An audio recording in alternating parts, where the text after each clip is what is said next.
Dave, Alex, welcome back to the On The Run podcast. We are with Ellen from Ben.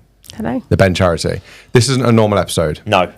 This isn't a story. It's not a chew the fat, but it's a really important one, and it's a subject that is very important to me. And please don't tune out. You got to listen. You got to listen to what we're going to be talking about because it is really important. This is possibly one of the most important episodes that we've done, I think.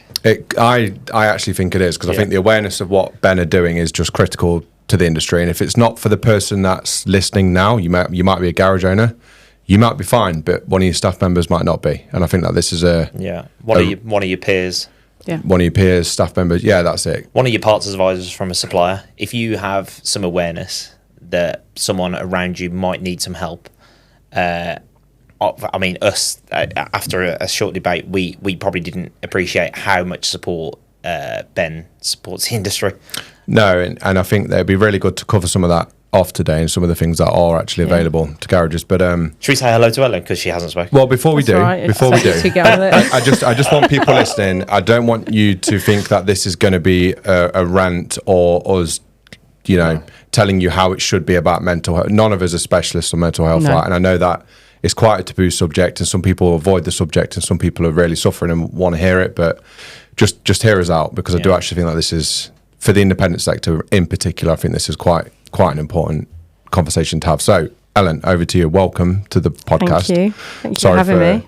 We've been speaking for 3.5 minutes and you've not said anything yet. So used to it. Yeah, Classic. For those that have not actually heard of Ben, because there'll be people listening who've never heard of Ben. Just what is Ben? So Ben is the automotive charity. So we're the only charity dedicated to supporting the automotive industry and its people. So our focus is all about individuals working or who have worked in the automotive industry. And that's all we do. That is our main focus, and we are driven to improving lives of people in the automotive industry. And when you say automotive industry, you're talking about the full scope of the industry, aren't you? Yeah, so I think people don't appreciate how big the industry is.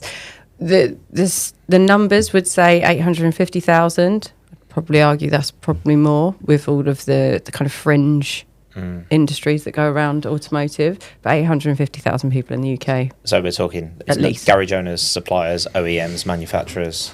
Design, concept, disposal, recovery, leather producers, plastics producers, vast. There's so many people that impact us in the industry that we don't know.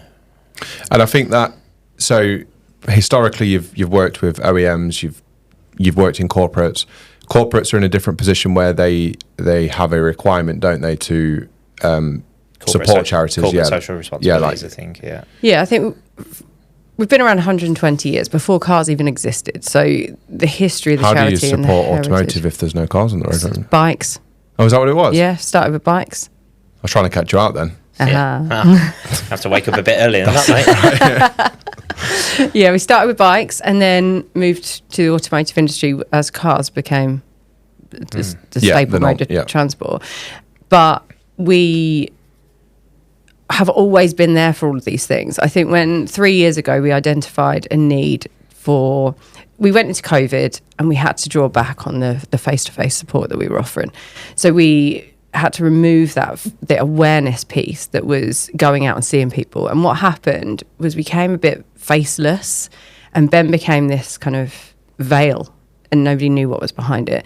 So we came up with the concept of an outreach team who were physically out on the road and speaking to people face to face, making memorable moments that people couldn't forget. And that when we looked at what sector we needed to target first, independent seemed to be the glaringly obvious choice. You guys are hard to reach by traditional communication methods.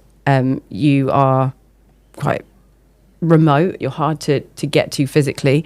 You're spread across the country, and you're huge. There's so many of you. You're the biggest. You make up the biggest part of the industry. So it was really key for us. We're very proud as well. We're very proud. Yeah, that's it. Yeah. No, that's really cool. So when did you come into the company? I've been at Ben for 10 years now. Yes. 10 years. How did they get on for 110 years before you? Who knows? That's what I want to know. So let's speak about the independent sector then. So it's a brief outline of what Ben does. But I think that I came across, I can't even remember when I came across it. It was certainly a few years ago, and it's been really enlightening from my side to just learn what is actually out there in terms of support. And like you've just mentioned, it's a pretty proud industry. So it's not, I think I've been a technician, I've been a service advisor, been a branch manager, been the owner of a company. I've reached, I've done every role within the business, and each role has its struggles. There's a cob van. Yeah. What do you call it? Cob? Sandwich, roll, bun. Whatever you want. Well, it's finished now anyway. But yeah, I think it's an industry. It's obviously male dominated, which I think, I don't know, but I'm assuming the stigma is that males don't ask for help as often as females. We've moved to the language of like populated, because dominated makes it feel very kind of like females aren't part of the industry. So we've moved to the language of male populated, but we still, yes, have a large percentage of men in the industry, and has a demographic challenge. So cutting to the point then, if you're in the industry, let's just focus on garage owners first, right? Because the majority of people that listen to this podcast are either in management or ownership of a garage. Yeah. You would have probably, statistically speaking, someone within the business that is suffering from some sort of mental health. Someone who needs some sort of help, some sort of assistance. Yeah. And it's an incredibly difficult place to provide any sort of help when either you've not been there yourself or you're just not qualified to actually deal with it. Yeah. Ben actually has a service available, don't they, where they can refer these people to you guys for free. Yep. And you guys will support them. I mean, just what does that process look like? So as a garage owner, it's daunting to have your staff come and talk to you about their problems. Like, what do? You're qualified in fixing cars and keeping cars on the road. You're not qualified in supporting mental health or any kind of ailment in your staff that they come to you with.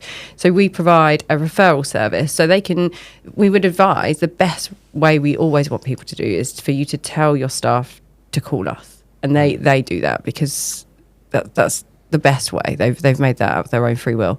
But you can, with their consent, and consent is key. You can't share their information without their consent. You can go onto our website and refer them. Sometimes people find that initial call or communication the most daunting, and someone referring them removes that. It's taken out of your hands. You want it, but you can't quite get over doing it. So someone doing that for you is massive in some it's really difficult from a business owner's point of view. If you like, you want to see that person get that support, you almost don't want to feel like I'm just palming it off either. It's like I want to be there. I want to like be in that pain with them and help them through if it's a member of staff. But I think that's a really critical point though, because you are going to have to be there. You're going to have to be there, because some of the processes we will take that person through, we don't know where that issue's come from. We're kind of generalising around a mental health issue here, but if you're going through a session of counselling, it's going to uncover things and it's going to bring stuff to the surface that you probably haven't dealt with. So that person is going to need your support throughout that as well. And I think that's another area that people don't understand, that we can help you. Yeah. So if you are the garage owner and you are going through that, you could call the helpline and you can say, how do I best support this person? And get yourself some support. So that's actually an option for garage. Yeah. So again, it's just so multifaceted that you don't even appreciate. Just because it's an automotive charity, you just go, oh, well, it's so vast you might not know what it looks like. It's just crazy that this actually, I mean, if you just talk about like the value of that, if you were to offer that privately to your staff, I dread to think what that would cost if you were to go private or have some sort of cover for staff. And it would just cost a fortune as well.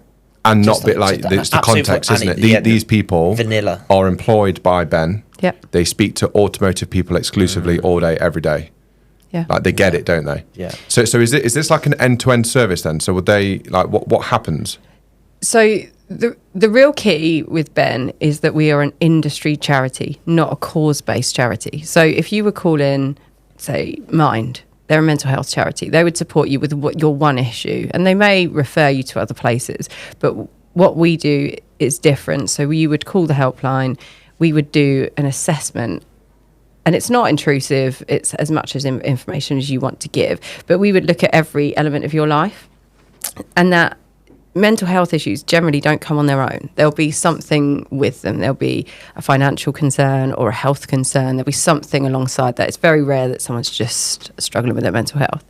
So we would look at their whole life, and there's so many avenues we can go down to support that person. It may not be just 6 sessions of counselling done, because it's rarely they'll come out the end without those other issues. Yeah, it's not just a one-stop 6 session. Just chuck a patch on it and it's fixed. Yeah. So what is different when you go through Ben is that you've got a support network and a kind of safety net.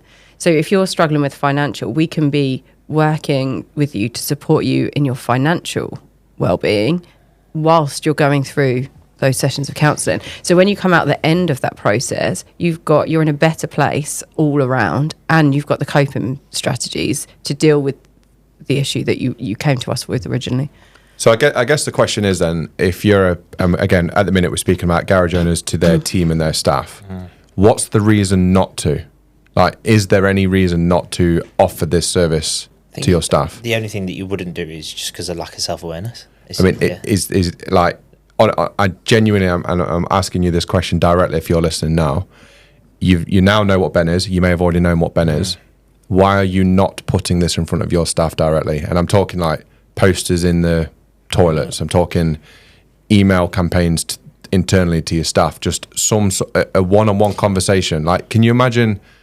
Your team might be absolutely fine, but imagine if they're not, and imagine how much that conversation would mean to that person if you just say, look, we've partnered with Ben. It's free of charge, right? So you don't need to partner. It's just here, but make your staff aware of it. If you're a garage owner listening to this, you're somewhat involved in the community, you're somewhat involved in the wider, broader picture, but the odds are your staff aren't. The odds are your staff are just coming to work, going home, and not engaging in the community, not in any forums, not actually looking at what's out there. It's your job to actually make your staff aware of this. And that makes you our only transit of information. Like, as a garage owner, you are the only way we can communicate with your staff, and you have an obligation to their health and well-being as an employer.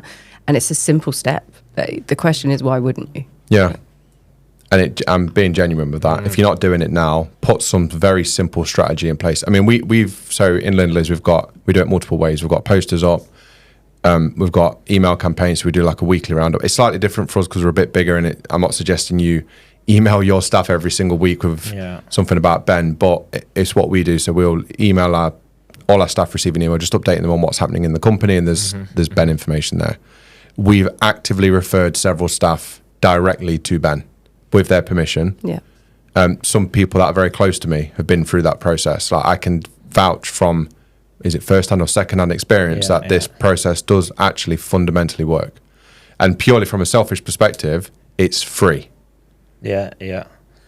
I think it's one of those that you're sort of so blindsided by your own day that it doesn't land as an important thing on your radar if you're not directly suffering. But like, if you can take the time to sort of just pull yourself away from your busy day at the moment and think about how would you feel if the help that you do or do not give is going to impact that person. How would you feel if you don't give that help and it turns into worst case? What does worst case look like for you not giving the help? And how would you feel if you did get the help or refer the help? How proud would you feel that you actually allowed that help into the environment? It's one of them things as well, isn't it? It's like, oh, it's not happening to us. It's not like, but I mean, you've spoke about some stats earlier. Let's talk about stats. What stats have we got? Well, I mean, correct me if I'm wrong. You mentioned two people per week in the automotive sector die by suicide. Yeah, which is shit. And you know what's? I'm probably allowed to say this, but we had a Garage Hive customer, and one of their staff members committed suicide, and I spoke to the business owner after it happened, and it's just like, you know, and it feels close to home. I mean, this guy's a great guy. Like, I wouldn't say there was anything wrong with working with it. Like, there's enough, and he was completely blindsided by it. And it doesn't discriminate. No, there is no kind of, you look at somebody and think, oh, they're more likely. You won't see that coming. And there's so many campaigns around. It's always the one you don't expect, and that's what's really hard to manage, because you as a business owner work with them daily, and you then have like vicarious guilt that you didn't see it and you didn't spot those signs. But if you told them about Ben, you've given them everything that you can. You've done all you can. We're in this world where the variables are always feeling infinite. We're more digitally present than we've ever been. Seeing everybody else's life puts a different shine on your life. And you just end up in this crazy place where nothing that you do is good enough. Everything else looks shiny. Great. And I mean, I guess on the flip side of this now, it's like you are a garage owner, and I've just spoke about the benefits of incorporating Ben into your business. Like we've spoke about, it's almost like an extra member of the team. Yeah. Like if you're struggling, go speak to these great people. Yeah. But as a garage owner, you also need to speak to people. And we were talking about this earlier, and there was a post in the Garage Hive forum last week. I don't know when this episode is going to go out, so it's not, the date range isn't relevant, but he just opened up about struggling with the trade, and it was some personal struggles, but it was like business struggles. It was fed up. It's a mix of, isn't it? It's a mix of variables that just make it so difficult. And how familiar would that feel? Like if you're a garage owner, we've all been in that position. And the cycles of that happen all the time. There's cycles where I'm up at highest heights, and then there's moments in time where you're just doubting yourself beyond belief. And like whether you've got people around you or not, you have a whole ecosystem around you which we can use. You guys spoke about it on the business update, the episode. The peaks and troughs. Like if you're in a growth phase, it's hard, and you're doing that with the anticipation that it's going to get better at the end. Wildly optimistic. The biggest lie in business ever. You then go into another trough. It's constant, and that is life. It's when you don't have the peaks. It's when you can't appreciate the peaks, and it's constant down, and you can't take joy from the good bits. Like because the evolution of industry, like digital industries, is so quick. There feels like there's less time to reflect on positives, negatives to then build back up from. It's always more. How often do you reflect? Never. There's that phrase, isn't there? Like celebrate the success. Yeah. It's like, and I have to speak to my dad about it. It's like if we look at where we are now, and we were to consider where we'd be now 5 years ago, we've gone past the dream, but we're more. I won't say we're more stressed than ever, but you don't appreciate it. And I feel like, and we've said a couple of times on a couple of podcasts, it's like once you've got that entrepreneurial thing inside you, and you're on the train, you can't get off it. Yeah. There's no like, oh, I've reached my destination. Yeah, I'm off now. The mountain peak is always further away. Completely, but that's what drives you. You're further up the mountain, but the mountain peak feels further away. It's like a human nature thing, isn't it? It's like you are a person that's driven to push on, which is like instinctive. And that is hard if you can't appreciate the now and appreciate what you've got. That is the starting point of going down a journey of and that probably describes me really well. Yeah. I was literally thinking about it yesterday. It's like I've got so much good stuff around, so much good stuff going on. Perfect family, like everything is perfect. But it's like, what is it? Like, why are you still just driving, cracking on? What drives that? But you have to accept it. And I'm very lucky in respect to that. And the point I was trying to make initially about, let's talk about garage owners now, is I'm surrounded by really, really good people in friendships and in business, and that gives me the sort of outlet to blow off a bit of steam. And when I need to. But I appreciate that's not always. I feel very lucky, and it's not everyone's position, is it? It's like there's lots of business owners out there that are very insular, introvert, feel very isolated, and you've got your friends, who you might play football with, and they've got jobs, and but they're not independent garage owner, business owner. So you've not been able to bounce that off, and it's like sometimes you just have to admit you need a bit of help.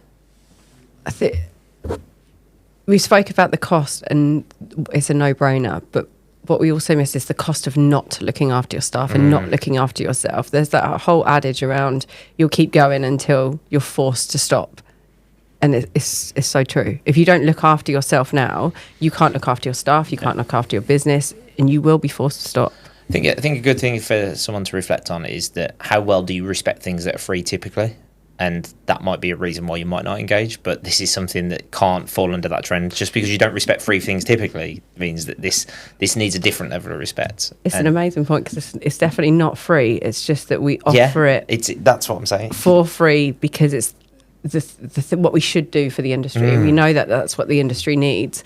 And how amazing would it be if we could get to a place where we didn't need Ben? That would be the ultimate goal. Try and put you out of a job. Get you down the job centre. I think the thing that, you know, we're speaking to clever people here, and I guess they're going to wonder what the catch is.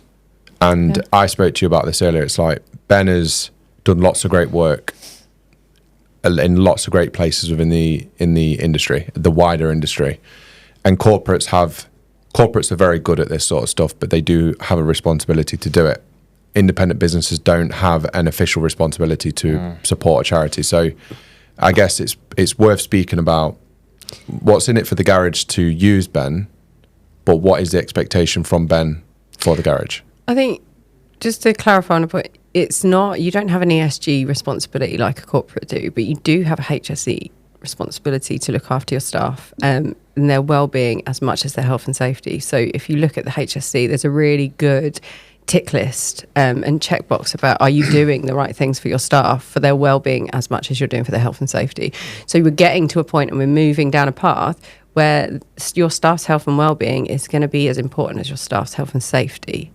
And it's the same thing. It's the same thing. You can't be just a mechanic that runs a business and has staff. You can't just determine yourself as a mechanic at that point. You've got a responsibility now to sort of understand what support next were around. And it's not saying that you have to retain all of those skills. You just have to know what's around you and where to direct those people. Because that's what we were talking about, is like Ben is such a great top of funnel that can help distribute whatever's in your mind into a route to solve the problem.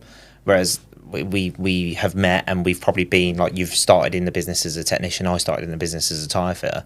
If I would just go around actually acting like I was just a tyre fitter with staff, I am at huge risk to everyone at that point then. So if we're walking around like this isn't a problem, it's like, no. You've got to have the tools, haven't you? Yeah. Still a bit. But it's the dismissing, which is the issue at the minute, isn't it? That we tend to have, like, so many people dismissing, we don't have that issue. And again, we spoke about this before, and I'm happy to be really open about it. I feel like, and again, this isn't me preaching, this is just the truth, right? So I feel like you've either had a mental health issue or you haven't, and it's quite binary. Yeah. And I feel like a lot of business owners, a lot of their strength is resilience.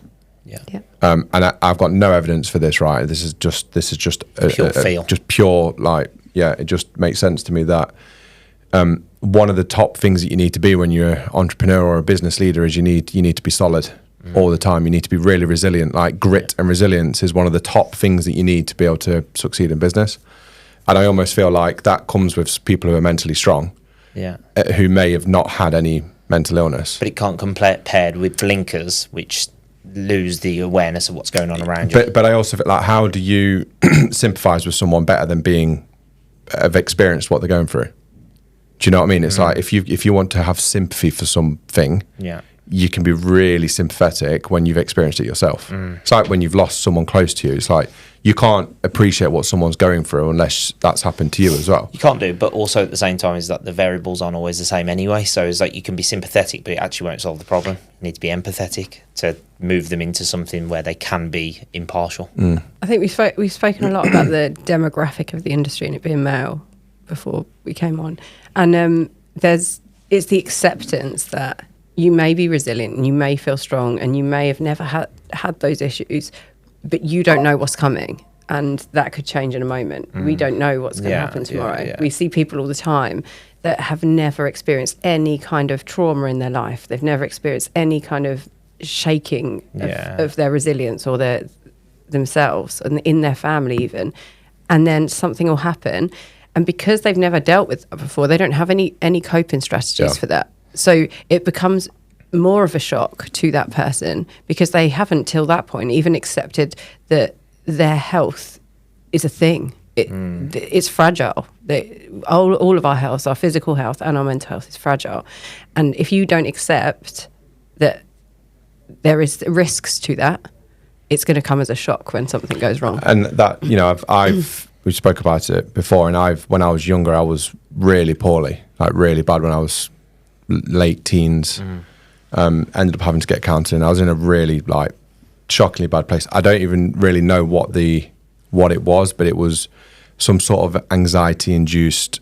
Just I think the actual like terminology was like derealization or depersonalization. I think that that's what it was prescribed as, and I was really poorly for years. Like couple of years, it was really bad, and it came like a light switch. So I'm fine, and then the next day I am not fine, and then it was like every morning I was waking up, and it was like I'm still not fine. I'm still not fine. I'm still not fine. I ended up having to get counselling, a lot of time and a lot of like support around me and stuff. And I don't think you ever really heal from it. I just think you learn to cope with it. Yeah. And I think like the better you are at coping with it, the less noise, the less it makes noise. And then this is going back to when I was late teens. No responsibility, no bills to pay, living at home with the parents. Like, how bad is it really? If you compare it to what responsibilities are now, hindsight's an amazing thing. It really is, yeah. And at that time, it was like, I speak to my mum. I can't remember it fully because I was that bad. But I speak to my mum about it, and she's like, without going into the detail, it's as bad as it gets, really. But it terrifies me. Like I think about it now, and I think about and I sometimes feel it coming, but I've learned to cope with it. So I think about the pressures and stresses that I've been under. I'm in a good place now, but previous years when you're not sleeping properly, you're not looking after yourself properly, you're not eating. And it sounds stupid, right? But all of those tangible things actually massively affect how your mental health is. And I feel myself like when you're on the edge of burnout, like you feel, hang on a minute, if I'm not careful here, I'm going to wake up tomorrow and that switch is going to be flicked. It's like, I can't afford for that to happen now.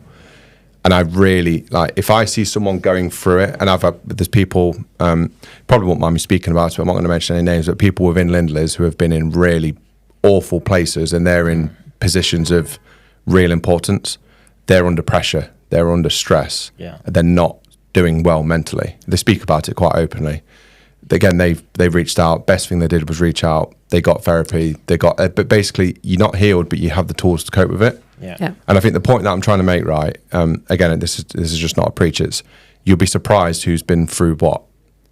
But if you've not been through it yourself, don't underestimate just how terrifying it is if it does happen to you. Mm-hmm. And like you said, you never know. You could be the most rock steady person in the world. And I liken it to an injury. It's like you see people who, footballers whose hamstrings are going all the time, they're prone to injury. You see footballers, Ronaldo, who's never had a hamstring issue in his life. It's like, I almost feel like it's like a mental injury, and you push too far, you don't look after yourself, you're going to be injured. And you never fully recover. But those people will undergo physio, and they will look after that injury, and they will tend to that injury moving forward because they've learned what they need to do to keep themselves well. And that is why we'd always encourage people to come to us earlier, because you can learn those strategies. There's information on our website. You don't even have to call. Like, there's so much information on there that you could gain strategies from just by logging in. Yeah. You learn those skills, and then you've got them. They're in your bag. You can pull them out whenever you need to, and you start recognizing signs. Then, like, are you not sleeping well? What are your triggers, and what are your signs that you're on the path? And if you can identify those and be honest with yourself, then you're halfway there. But it's like if you are, and I'm very lucky now in my position with Garage. I get to speak to lots of great business owners every week. But I would say 1 in 3 conversations are really like quite a dark conversation in terms of stressed. Financial problems cause, I've said this a few times on the podcast, it's like financial problems are a stress within themselves, but they cause every other problem to be amplified. Because if there's that financial problem in the back of your mind, you always know that I'm not going to be able to pay that bill. I've got this, and it makes everything. Yeah, it just makes everything else. It just amplifies it so much worse. But if you are a garage owner and you are struggling with business and you don't feel good and you feel shit and you feel stressed, and there is actually a place for them to reach out to Ben as well, isn't there? Because there's coaching available, and it's not necessarily, you're not going to teach them how to run a garage. No. But there are 2 things in parallel here. There might be the actual business problem, but actually there is also the personal side. And I think the key to the issue that was raised on the community the other day the coaching isn't around us teaching you how to run a business. We are specialists in automotive people, not automotive businesses. You're never going to come on and we're not going to tell you which oil to choose. This blows my mind. But what we can do is help you make decisions. So if you are in a place where you're thinking, I can't do this anymore, we can help you rationalize that decision. Like, is this because you're in the place you are, or is this actually a decision you want to make? That, I think sometimes when people are going through those really tough choices, like, do I close my business? Do I want to be in the automotive industry anymore? Unless you're talking to somebody, it's all well and good. Everyone can give you their advice. But coaching is a different set of skills. It's saying to you, what do you want at the end of this? Not do you want to close your business or not? What do you want from your life at the end of this? What does a good life for you look like? It's very different than what a good life for me or you looks like. Yeah. Your goals are your goals. How can we help you get to them? You're going to have to do the work. On the Ramp is very proudly sponsored by Castrol and the race group from Certus Energy. Our own business, Lindley's Auto Centres, have been using Castrol products via the race group for at least 10 years. We get our own account manager. They help us set up the oil portfolios across the branches. And there's also someone to ring if we've got any technical queries or general queries. And having that relationship with the account manager, I think, is really important. We get dual branded workwear. So just like what I'm wearing now, we get this free for all members of staff. We get to use the Castrol brand across our entire business. So things like building signage, websites, general marketing, etc. And working with a globally recognized brand like Castrol, I believe, can really elevate your own brand. There's a rewards platform. So for every purchase, we accumulate points that we can redeem against certain items on this reward platform, which is pretty cool. And then there's an integration via our garage management software that allows us to actually see the exact oil product code that should be used in that vehicle, which in today's world and the complexities of oil is actually really helpful. So if you want to learn more about how Castrol can help elevate your business and you want to learn more about how the race group can help you, then please click on the link in the description below. Thank you. We can just guide you on that path. And I think when you think about the counselling side, people are quite dismissive and they're like, oh, I don't need counselling. But coaching, why would you not take Everyone coaching? needs coaching. Everyone needs coaching. The best coaches have coaches. Yeah. Why would you not have coaching? It reframes it, doesn't it? It's funny because coaching is so closely linked to counselling. Yeah. You think about the great coaches that we know, you just have one conversation with them and they make you feel great without you even knowing what they're doing. Yeah. And all they've done is ordered your thoughts. Yeah. They've put your thoughts What in a an great way order of putting it. that is manageable. I think he's one of those that in this business, again, talk about it all the time, infinite variables, like so many moving parts, so many different ingredients to make a different recipe for everyone all the time, that we tend to share our problems and look for sympathy. We look for sympathy when really it's not sympathy we need empathy. We need people to come to us and then show us how we could move forward, and then I can make that decision. But you've got to be able to go out there and do it, because how many people don't look for it? Exactly that. But so if you have a channel like Ben where they will be empathy, they will provide empathy for you. They won't give you sympathy. Like, there's a difference between the two, and I think that typically when you end up so insular and you're taking on all these problems and everything's piling down on you, the only thing you actually tend to do then is look for sympathy. It becomes hard to realise you need empathy. There's the whole adage of a problem shared is a problem halved. It's just being able to vocalise the issue you're going through puts it into perspective sometimes for yourself. You might not need any more support. Just saying that out loud and have somebody echo that back to you, or somebody say, yeah, I've been in that situation. It might not get better. It might not. It's very easy to say it'll be fine, it'll get better. Yeah. It might not, but you might have to make a decision you don't want to. But saying that out loud and have somebody echo that back to you is massive. And community support. Do you listen to much of Simon Sinek's stuff? Yeah. It might not be his quote, but he talks about sitting in the mud with someone. Yeah. And it's like, sometimes people just need you to sit in the mud with them. Yeah. It's like, don't try and fix it.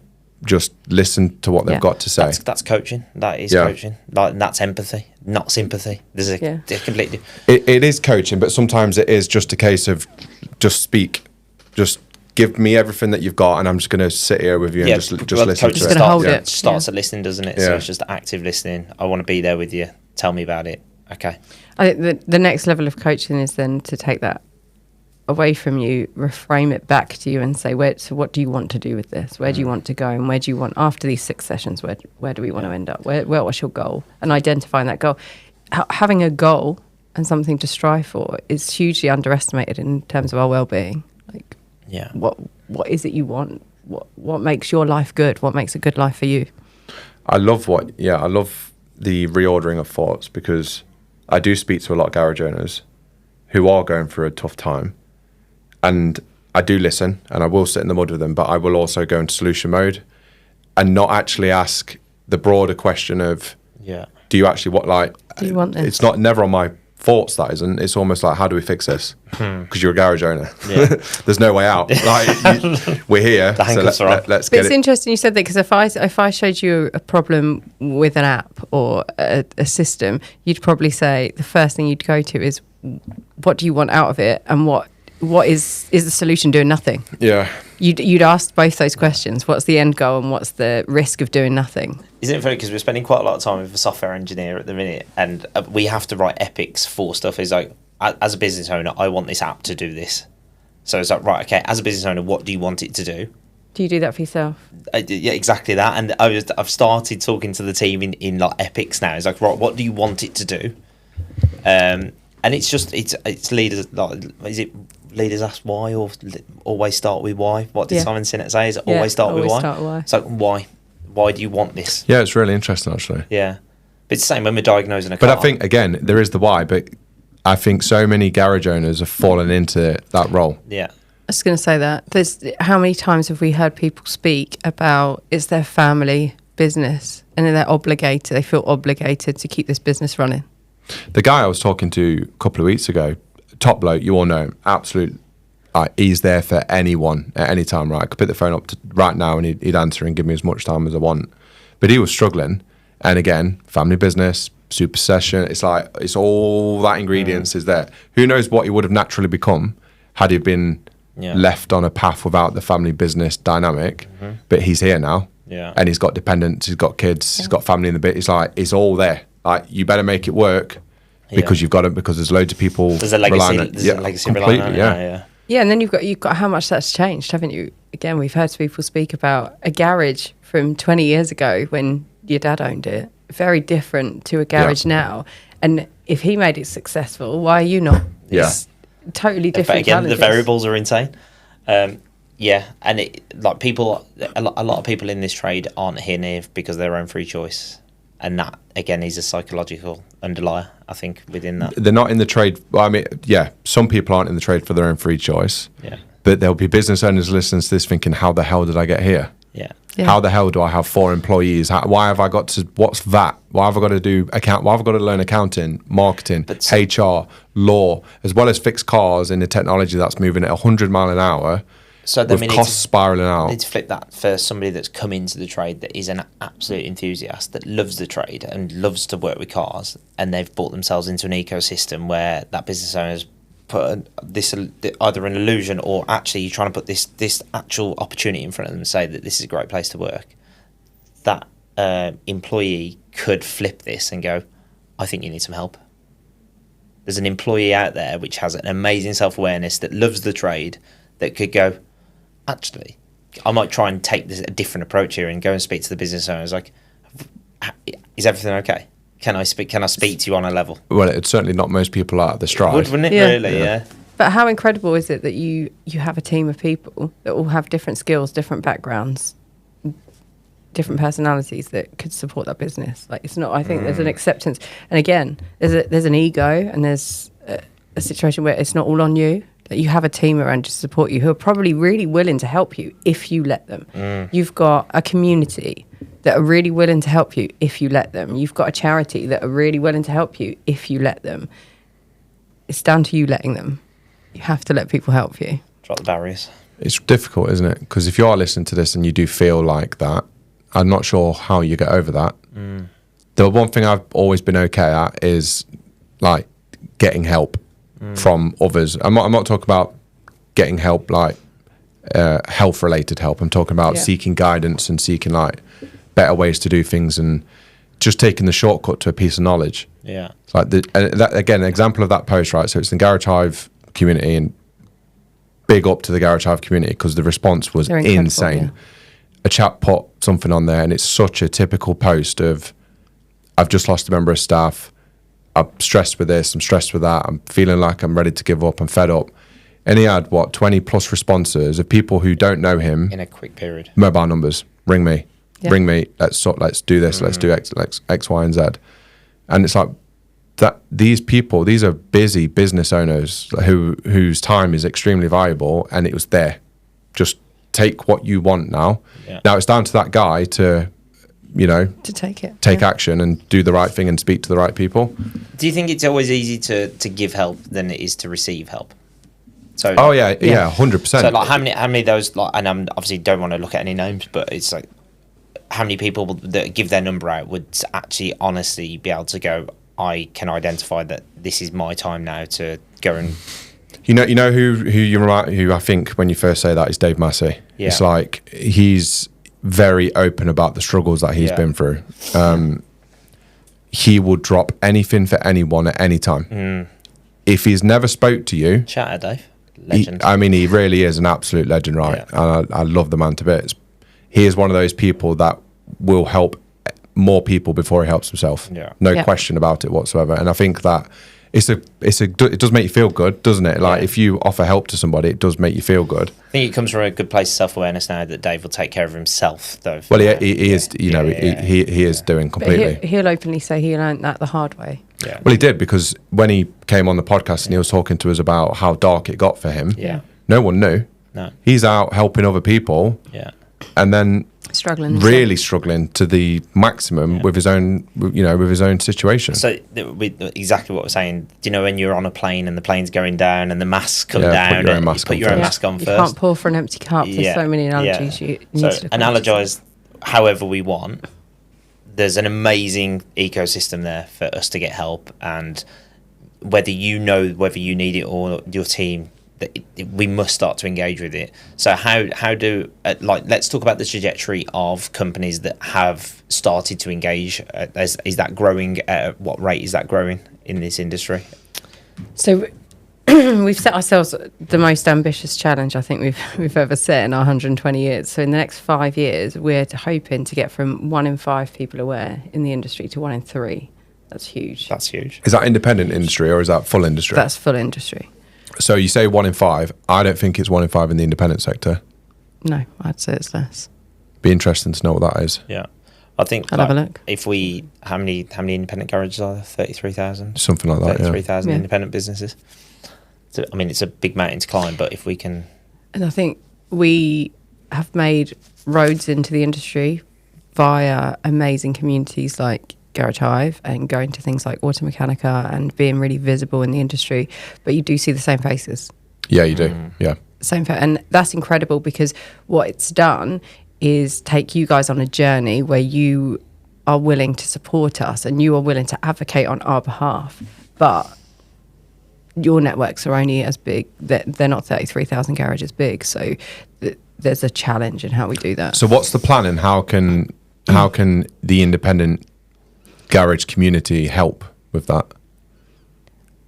I think feedback key. If you've got a way that I can make more people aware, tell me that. Like, you guys are in it every day. I think I know some things I can do, but you guys are in it. So if you can think of a way of us spreading awareness, tell me, would be my biggest ask. Secondly, I'd love a group chat.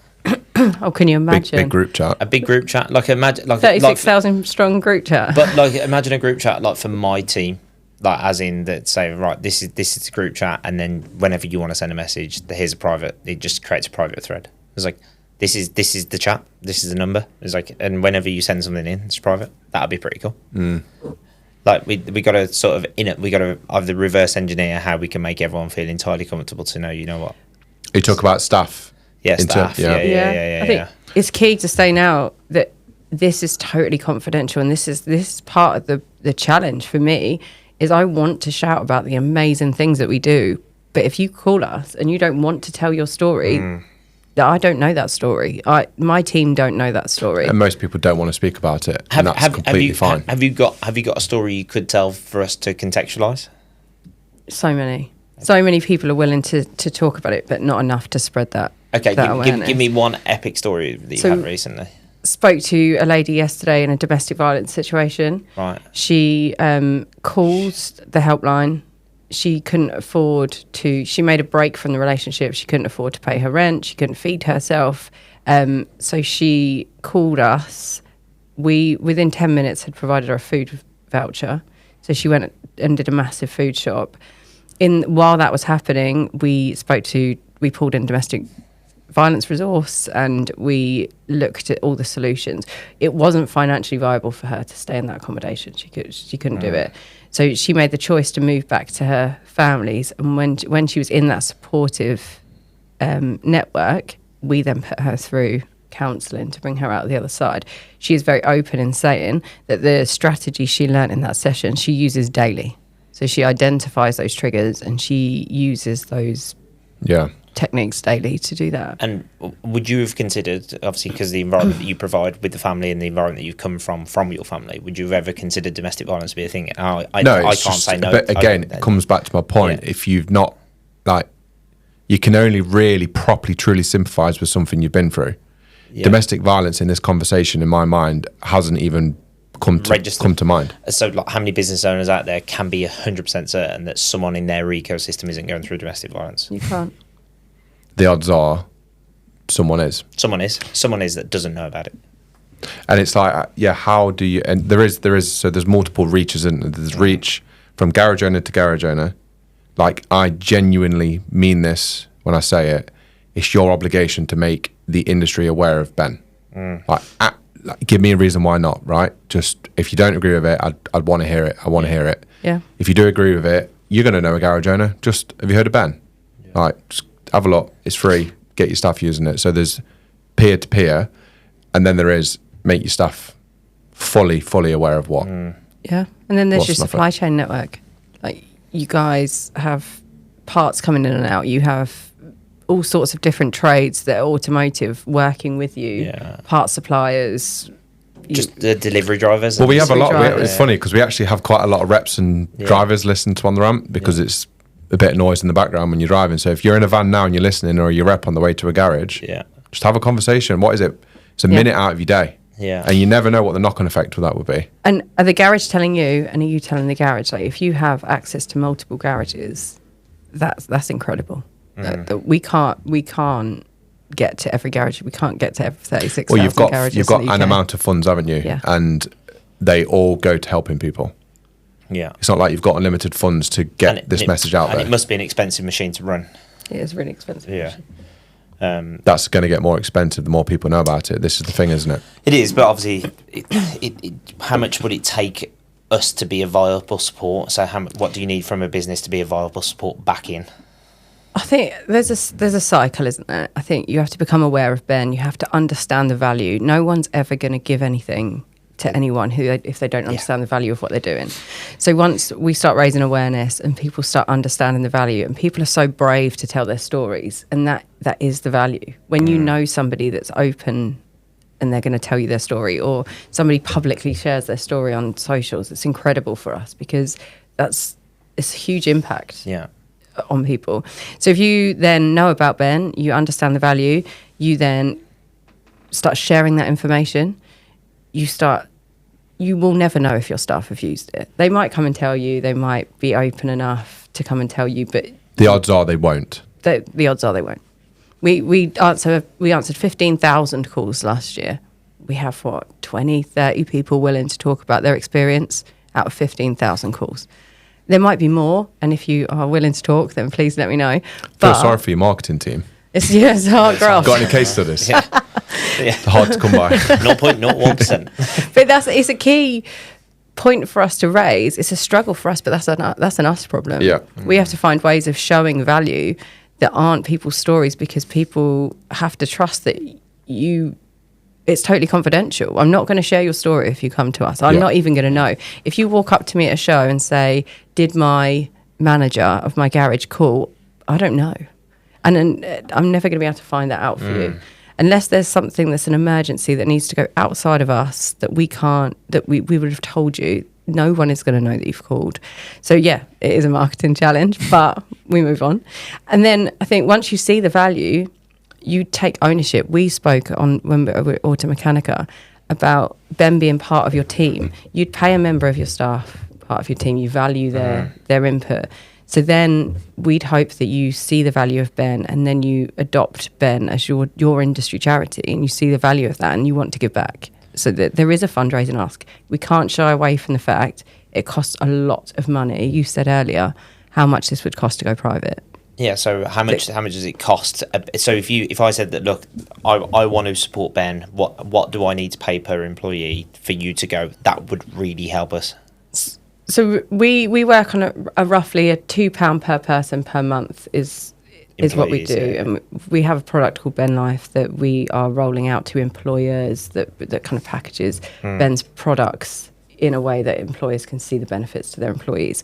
So if you want to look at that, please do. But we talk about £2 per month per employee. That's roughly the cost. So, exactly. But I think just to be super clear to people then, because this is not a sales pitch, right? No. They are not obligated to pay anything. Just take it all if you want to. Yeah. But from garage owner to garage owner, and I've mentioned this on the podcast at Automechanica, I feel like if you're earning a living from within any industry or any community, there is an obligation to give back. That's not a legal obligation. It's just a moral, I think, and put people on. It is just, it's such a small amount. And whether that does come in the form of £2 per employee or a bit of fundraising, we do a hike every year. If you like walking up a hill, right, your obligation, I know you hate walking up a hill.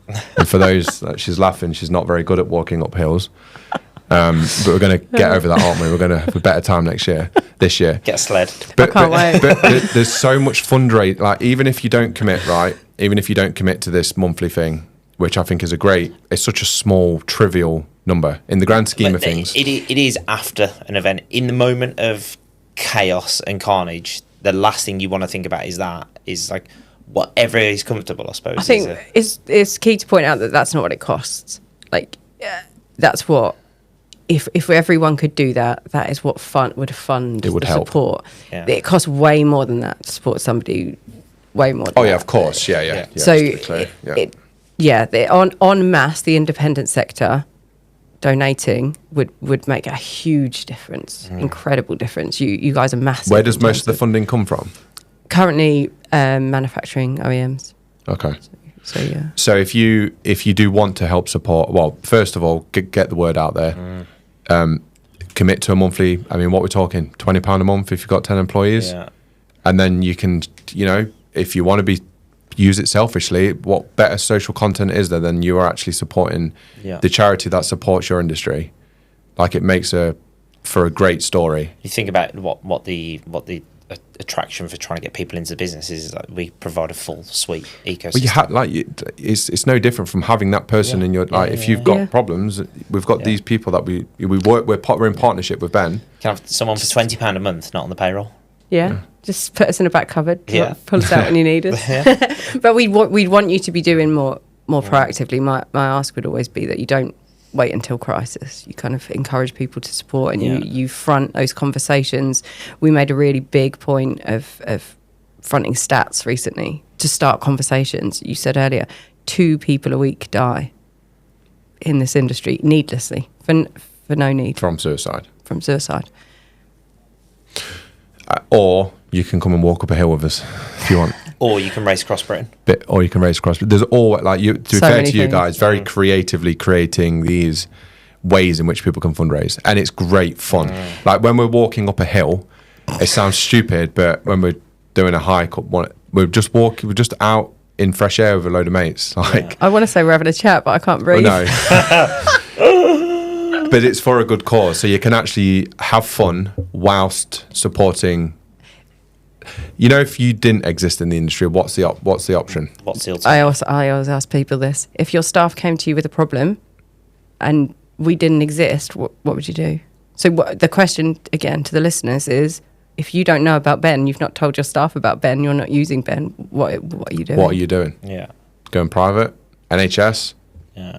The wait lists. Yeah, 2 years or whatever it is. It's just not good enough, is it? And then on the flip side of all of this is, what's the cost of to your business if you don't look after your staff? We talk endlessly about recruitment into the industry, but what about attrition and retention? If your staff, like, there's stats on our survey around how many staff are considering leaving the industry. If you can't plug that hole by looking after people's mental health or the physical health, you're never going to recruit into that hole. It's no secret, is it? We're losing more than we're getting in so many areas. The focus is on recruitment and drawing people into the industry, which is amazing. It has to happen. But I feel like we're missing this gaping hole in the bucket here that's flooding. How annoyed do we get when insurers just give us a renewal price which is higher than what a new sales would be? Everyone's on new sales all the time, aren't they? Look after what you've got. The new will find their own way in. 100%. Yeah. So let's wrap up then. If somebody is in need of help that's listening to this, not even in need, they just need a chat, right? What do they do? Call us. You can call us, text us, email us, web chat. What's the web address? ben.org.uk. That's pretty simple to understand. Easy. If there's a business owner listening who wants to learn more about how they can incorporate it into their business, or even better as well, support Ben, what do they do? Go on their website or talk to one of the team if you see them out and about. Okay. So go to the website. The contact numbers are on there. Everything's on the website. Or socials. You can find loads of information on social channels. We're really, really fortunate, to have this. Really fortunate. I know. That's genuinely how I feel. Yeah. And I didn't know about you guys till I met you, really. I think it's the flip. It's your charity. We wouldn't exist without the industry. So it is a use it or lose it situation. I'm not. That sounds like a threat, but it's not. But it's if you don't use us and you don't help fund us, we can't exist. But I just love the angle that you're coming at. Is we're here to help. Yeah. And support us if you don't do anything want else. to. I mean, how often is business done like that? Yeah. It's all free. Take it all, and if you want to, help us out. Yeah, you can reduce your requirement to chuck a phone number on a post at every minute that someone does it if we supported a charity where everyone knew that everyone knew it existed. Yeah. We wouldn't have to do that. Yeah. And the cost of the sheer cost in time and effort to do that as a metric against supporting, let's say, £2 an employee. Yeah. It's far more leverageable, and it's more professional than what we are, because we're not trained in that sport. No. And it's a minefield. This goes back to my thing where we talk about when I put a phone number on a post, really that can only ever sound like sympathy, because we're sitting in that same problem. We go, I feel really bad for you, and that patches the problem. Whereas these guys they can really reorganize the thoughts, take you to the solution in a timely manner that's good for you. Yeah. Okay. Thank you for coming on. Thank you so much. Thank you for having me. Yeah. And just props to you as well. Yeah.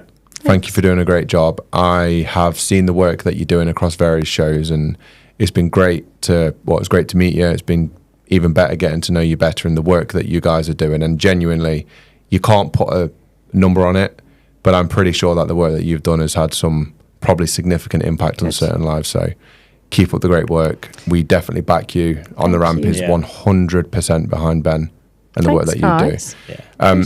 If you've made it this far, thank you for listening. Yeah. It is a really important subject. For me personally, it's a really important subject as well. And if you can share this, I'd be over the moon. There is one more thing selfishly for us as On the Ramp, that we reckon only 21% of you guys subscribe that listen to this at the minute. And if you guys who aren't subscribing could subscribe, it'll really help us increase the amount of guests that we can get on. Just help us grow this channel, and we can hopefully bring more value to you. Yeah. I'm going to be even more selfish then, because I want you to like and follow all of our social channels, because you can listen to me talk. Where do we find you on TikTok? Yeah. Ben Support for Life. Ben Support for Life. TikTok's the one, isn't TikTok's it? The wild west. There is videos of Nathan running around Automechanica doing some crazy challenges. The largest Mexican wave Automechanica has ever seen. World record. Fact. Set by myself. Brilliant. Thank you. Thank you for coming. Thank you. Thank you guys for listening. We'll see you on the next one. Cheers. Awesome. Bye-bye.